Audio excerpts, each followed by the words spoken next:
ancient constructions where they're so fantastic in their mathematical construction, where the same patterns, the same lengths, the same mathematical blueprints appear all over the world in these incredible ancient structures going back thousands of years, and the archaeologists go, oh, well, they're all the same. I wonder why. They knew about this pi and this golden mean and all this other stuff, and these over here also knew about it. Why do they do that? Because, did they go traveling? No. It was the ancient knowledge when we had a global advanced society that filtered down through this now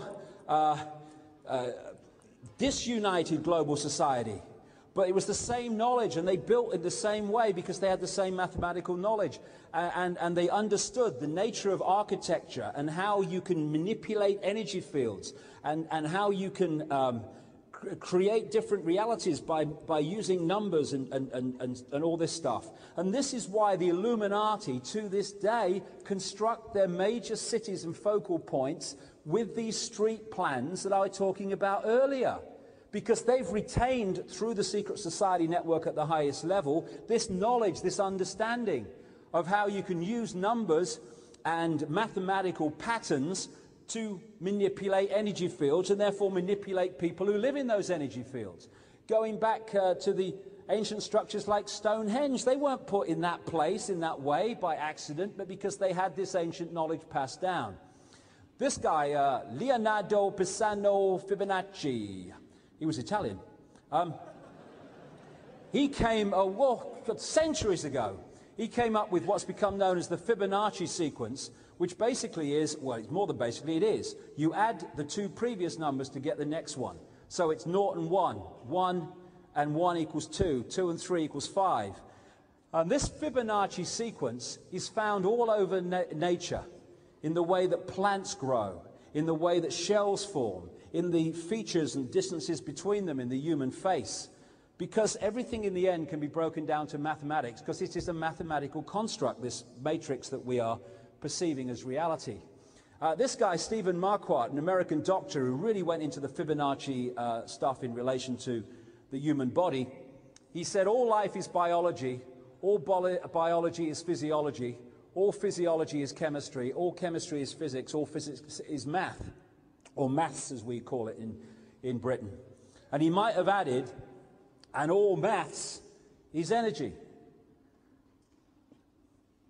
So if you understand, because you've had the knowledge passed through and you've added to it, the mathematical nature, then this is why the Illuminati are obsessed, as so many researchers have established, with number sequences, with doing something on certain days, in certain months, at certain times, which have certain number sequences. They're manipulating the matrix to suit their ends.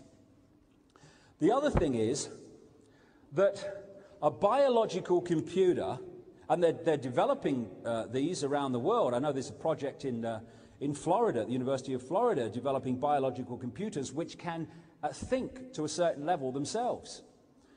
And this body can think.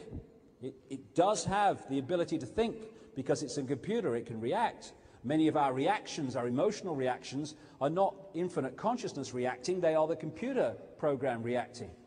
And therefore, I've concluded myself that there are a very large number of people in this world who are not being they're not being motivated or inspired by consciousness.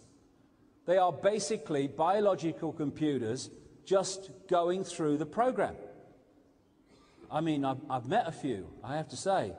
And so in the Matrix movie, you had the woman in the red dress, whereby they created a computer program, for those who have not seen the movie, and these two guys are in the computer program, which looks extremely real, and this woman in the red dress walks past, which takes the guy's fancy, and he later realizes that what had passed him as a beautiful woman was actually just a computer program. But he perceived her as human and like everyone else. And I think there's a lot of people in the world who are so detached from their consciousness that basically they are biological computers passing through what is called life.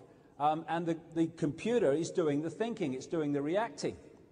And they, of course, hold up banners saying peace is war and get a brain, morons. You know what I mean? They're the kind of people, because consciousness would intervene there and say, don't talk such nonsense. And so for me, there are kind of three basic types of people in the world. There are people who are basically the biological computer operating the reaction process. There are people who are connected to consciousness, but they are so identified with the human body that the computer basically drives the bus, although consciousness can intervene. And then there are the people who are now waking up, and they're becoming multidimensional people, connecting again to the infinite consciousness that they are. And they are perceiving this world from here, while those caught in the illusion are perceiving this world from here. In short, these people are in this world, but not of it. These people are in this world and of it, because that is their level of perception.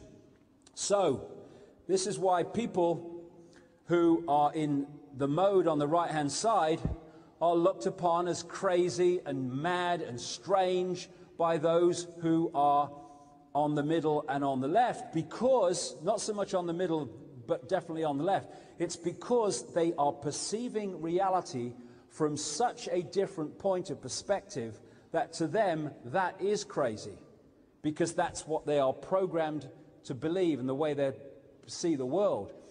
And so the reaction to me when I started talking about this stuff was mass ridicule.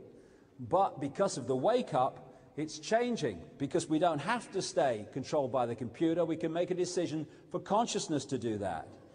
And, and for me, I call them the red dress programs. For me, a lot of these Illuminati bloodlines, if not all of them, are biological computers following a program. And the program's in the DNA. And they're not really in charge of events. The program is in charge of events. And that voice, the female voice in the ayahuasca state, was talking to me about all this and talking about the nature of reality. And it said to me this, because it did most of it by asking rhetorical questions. And it said, if you programmed a computer to abuse a child or kill someone, would it have an emotional reaction or an empathetic connection to the victim of its behavior? No. It's following a computer program.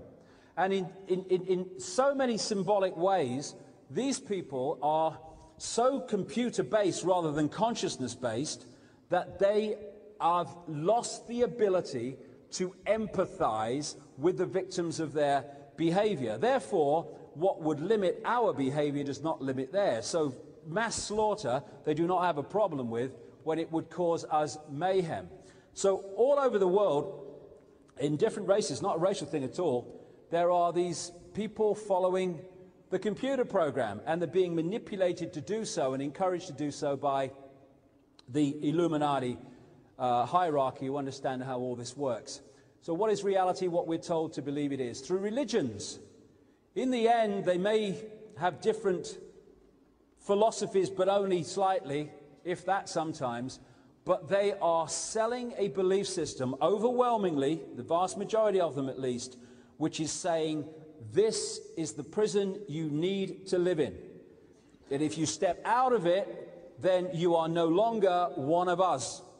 If you step out of it, then, oh, the devil's coming. And the religions have been used magnificently to keep people in this tiny prison box of perception that stops us getting out there and becoming infinite beings that we are. Simple philosophy, I think, is just my view.